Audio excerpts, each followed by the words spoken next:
হরে কৃষ্ণ। আজ আমরা শ্যামসুন্দরপুর পুনবড়ির থান, দাসপুর শ্যামসুন্দরপুর পুনবড়ির থান এসেছি। হরে কৃষ্ণ। তো দ্বিতীয় ভ্লগে আপনাদের দাসপুর শ্যামসুন্দরপুর পুনবড়ির থান, এই স্থানটা দর্শনীয় তো অবশ্যই। এই স্থানটার একটি গুরুত্ব আছে। ভাদ্র মাসের প্রথম রবিবার ছোট একটি মেলা বসে এবং এইখানে যারা মানত করে বাচ্চাদের জন্য, কোনো বাচ্চাদের ছোটোবেলায় কোনো অসুস্থ হয়ে পড়লে, কোনো রোগ জ্বালা হলে, এখানে একটি পুকুর আছে, পুনবড়ির পুকুর। সেই পুকুরে স্নান করলে নাকি সুস্থ হয়ে যায় বা ভালো হয়ে যায়। যেমন আমরা শুনেছি আগে বাচ্চাদের যে পক্স হতো, যেটা মায়ের দোয়া বলা হয়, সেই পক্স যে হতো না, তো ওটার জন্য মানে মানত করতো আর এখানে এসে স্নান করাতো। তো সেই স্থানে এটা পুনবড়ির থান বলা হয়। এবং আজকে আপনাদের দর্শন করায়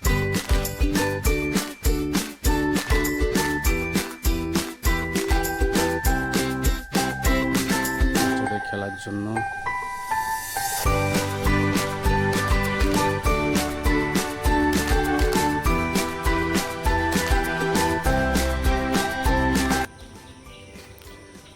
এটাই হচ্ছে পুনবড়ির স্থান, পুনবড়ির মায়ের মন্দির।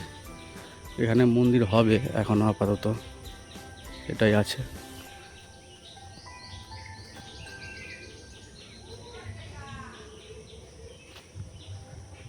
নন্দীজির দর্শন করুন। হর হর মহাদেব।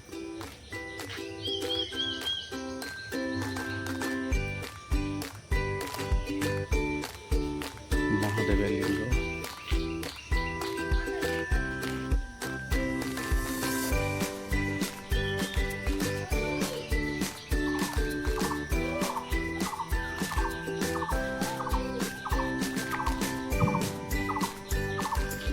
এই হচ্ছে শ্রী শ্রী শীতলা নন্দী শিব, শীতলা নন্দী শিব মন্দির।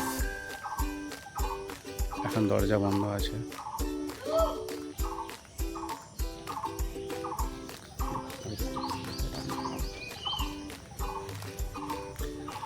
এইখানে একটা জিনিস দেখুন, এটা আমাকে খুব ভালো লেগেছে। এটা ঘাট, এখানে স্নান হয়।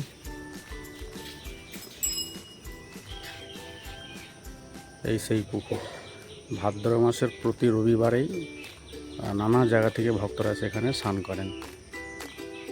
খুব ভিড় হয় তখন, ছোট মেলাও বসে।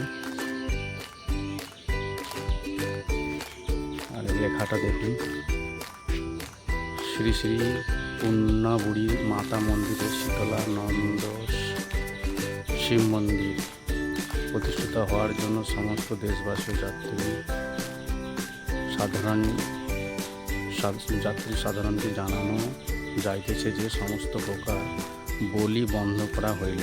আগে কিন্তু এখানে বলি হতো, তো এখন কিন্তু সেটা বন্ধ করা হয়েছে। এই যে ঘাট, এটা বস্ত্র ছাড়ার ঘর।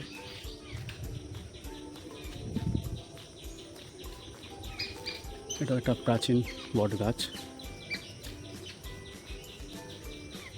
এখানে বস্ত্র